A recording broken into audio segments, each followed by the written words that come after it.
Well, impact, speaking of which, weather impacts. It's glorious. Not much, right? Yeah. I love it. Nice to hear. Yeah, it's nice not to have the heat because usually in early September it's blazing hot. So we're getting a little bit of a break early on, which really puts us later in the month before, you know, we might warm up again. By then, the average high is going to be in the low 80s. It's a gorgeous night as we take a live view from our Monroe camera.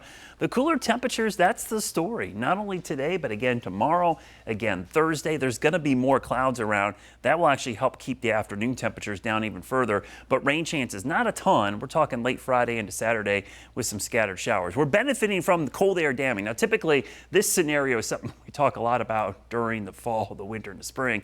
And it's not a good thing because usually it means messy weather, usually in the form of clouds, showers, drizzly, cold weather, sometimes icy weather in the winter. But in this case, it's mostly dry, so we're seeing cool, comfortable conditions thanks to high pressure over New England that is pushing down that cool air. And you can see that pocket of below average temperatures everywhere east of the mountain. So many areas a couple degrees to as much as 10 to 15 degrees below average. And with that high pressure still to the northeast, that flow is coming from the northeast. The mid-level flows from the west. That's why you're seeing the high clouds tonight coming over the mountains and going out to the beaches. But that low-level flow from the east could bring in some moisture, bank it up against the mountain. So even on Thursday morning, Friday morning, there might be some showers or drizzle on the eastern-facing slopes. And then we go into the weekend. There's actually going to be a cold front right here that's going to move in. That could pull up some moisture Friday night into Saturday and give us our chance of rain. So the rain chances this week, they're pretty minimal.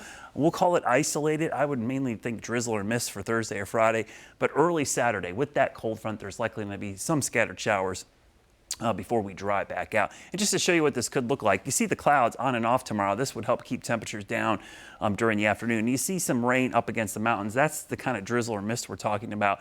Probably some sunshine for Thursday, but then Friday, here comes the moisture ahead of that front. That's also where we're going to see the dew points just go up just a little bit, but honestly, very comfortable dew points for the next 7 days. Big drop in dew points next week.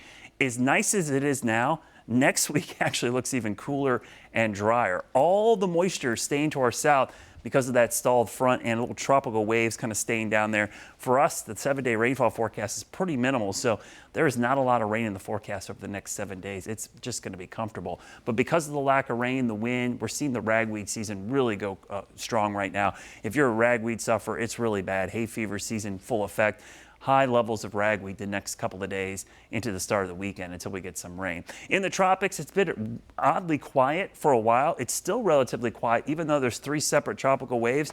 None of these are in a big hurry to develop. So we're seeing a very quiet pattern here as we go into September, which is a good sign. You don't want to see a ton of tropical activity. Here's a look at your Guy Roofing 7-day forecast. Temperatures again warm up a little bit this weekend ahead of the front, but then look at the cool down next week. Even as we go 10 days into the future, temperatures staying below average right through the middle of the month. Man, looks amazing. Thank you.